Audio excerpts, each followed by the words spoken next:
Ito po yung mga gamot kong binili na pinadala sa akin ni Sir Joel. Tapos, bumili rin po ako ng gasa para sa aking sugat.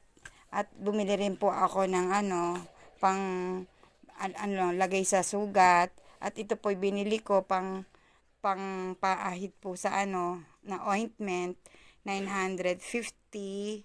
At saka ito po ay bumili rin po ako neto ng pang sa infection.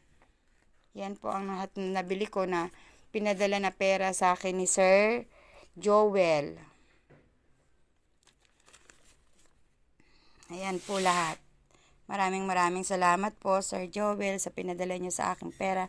Malaking tulong po at nakabili po ako ng mga pangangailangan ko dito sa sakit ko.